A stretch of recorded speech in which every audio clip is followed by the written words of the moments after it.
am I? Now, what a trivial question you would tell me. Nowadays you say, oh, it's simple, Stephane. I'm here. You see? I'm here. Well, I would say 2 weeks ago, I wasn't here, but I was in London.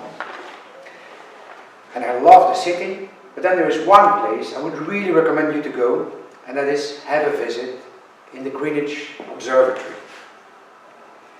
Do it, and if you go there, treat yourself with one thing. Take a guided tour. I heard a fantastic story.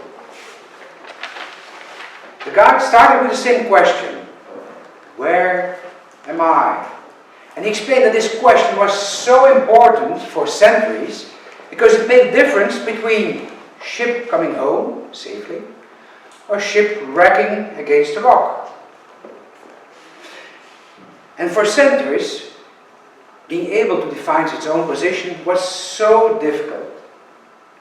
It was not really so difficult, and they were losing so many ships that there was even at a given moment a price of £20,000 in the 18th century, for people who were able to find a method to define your own position with a precision of plus minus 55 kilometers. So still quite broad, I would say. But nevertheless, £20,000, 4 million euros in today's money.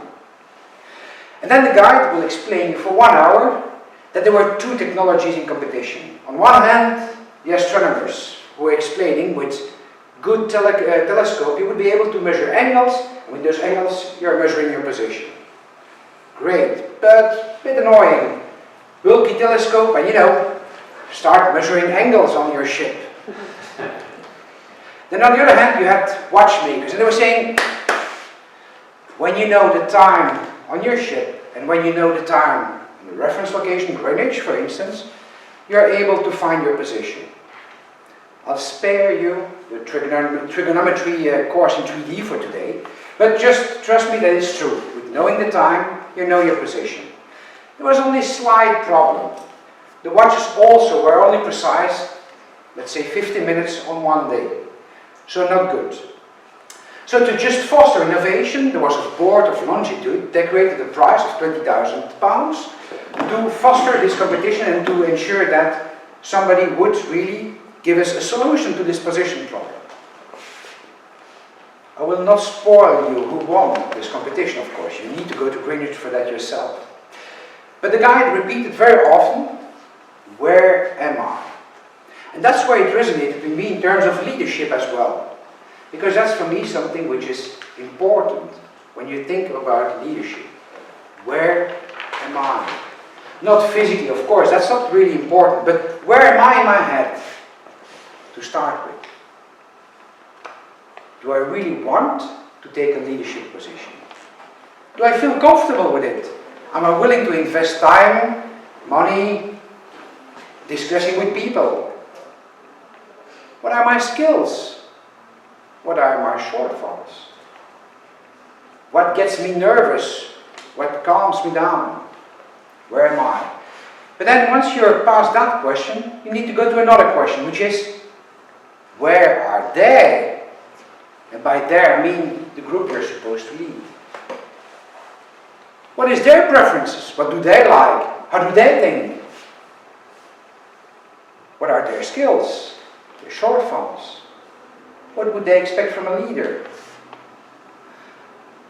Where am I? Where are they? And then you need to make the match. Where are we? Where are we?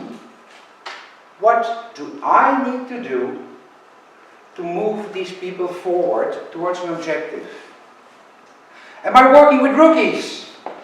Okay guys, today we're going to do that. Step 1 is, step 2 is, step 3 is, step 225A, 225B, 225C, and please guys, a report after each step of course.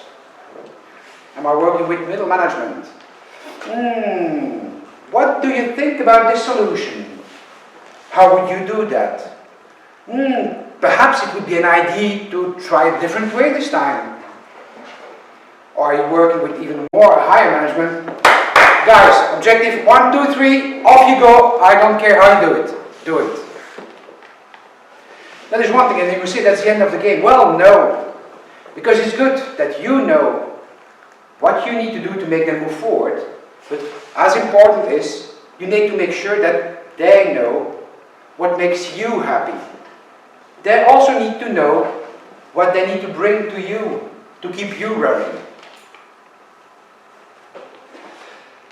When speaking about leadership, you very often hear that what is important is set a clear objective.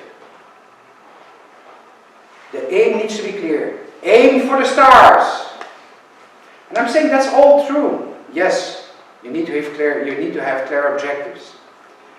But I'm also saying that before looking at this objective, you need to know where you are.